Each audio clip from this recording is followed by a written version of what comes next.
Hello there again, everyone. We are on Lesson 53, where we are reviewing these 5 ideas. My meaningless thoughts are showing me a meaningless world. Okay, these meaningless thoughts are turning into a big pile of separate things and forms and objects, is another way to say that.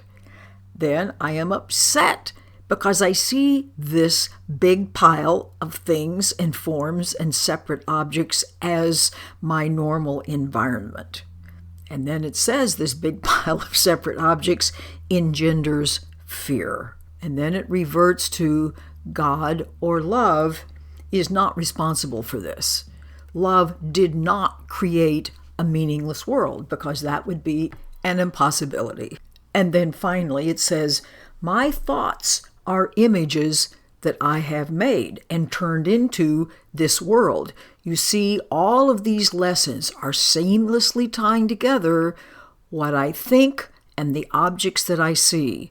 What I think, what my thoughts are, and the images that make up the world, the things that make up the world, all of the various separate objects that make up the world. So now we need to go back and see what this is all about.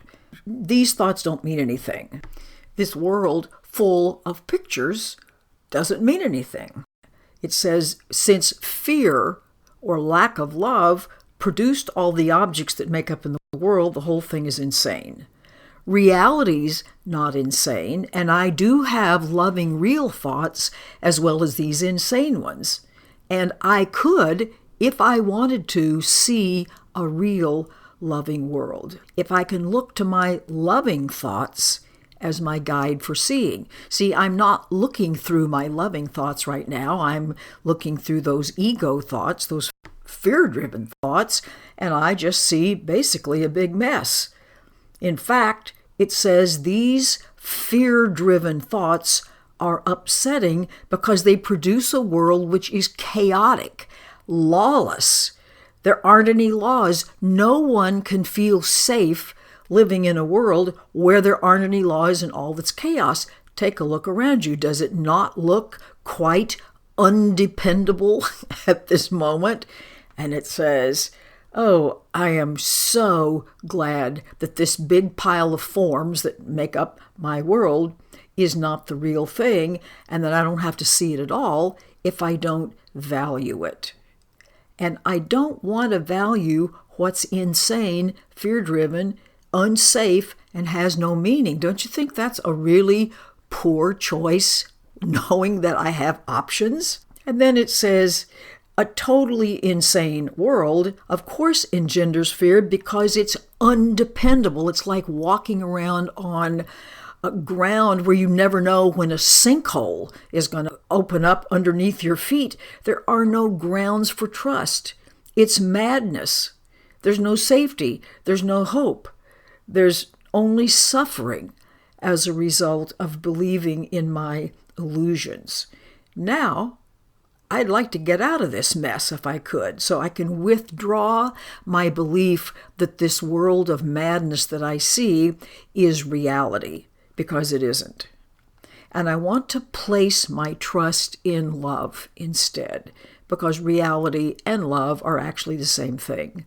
And if I do this, if I decide that love is a better option than fear, recognizing that fear is only the absence of love, then I can live a very different kind of life.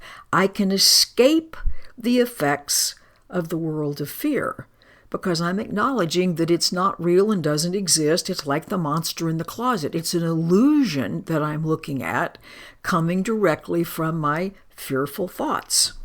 Then it goes on to say, so how can there even be a meaningless world if God or love or source didn't create it? And that everything that's loving and real is in his mind. Well, all the real stuff is in my mind too, because source and ourselves, as we think of ourselves, are co-creators. Then why would I want to continue to suffer from my own insane thoughts when I have options? When the perfection of creation is where I am, It's my home. And now it asks us to remember the power of our decision and to recognize where I really live. I really live at home in the heart of love or in the heart of God, dreaming that there's a monster in the closet. So I can live with love or I can live with insanity. I have every moment to make a new choice. Hopefully, we'll make that new choice soon. Then in the final lesson, it says, whatever I see reflects my thoughts. This should be an old idea that's being thoroughly ingrained by this time.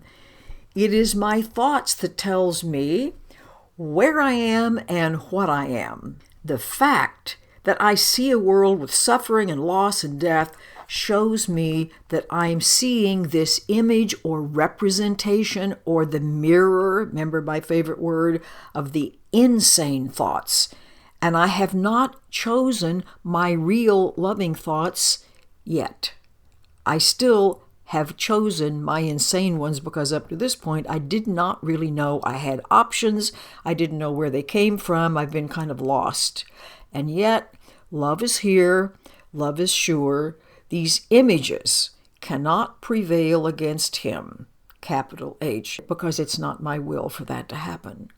And so my will actually is to choose love. And ultimately, I'm going to do that, and that's going to dispel the darkness, dispel the fear, make it very apparent that there's something entirely count-onable and peaceful and loving and safe going on right in the very same place where this insanity seems to occur.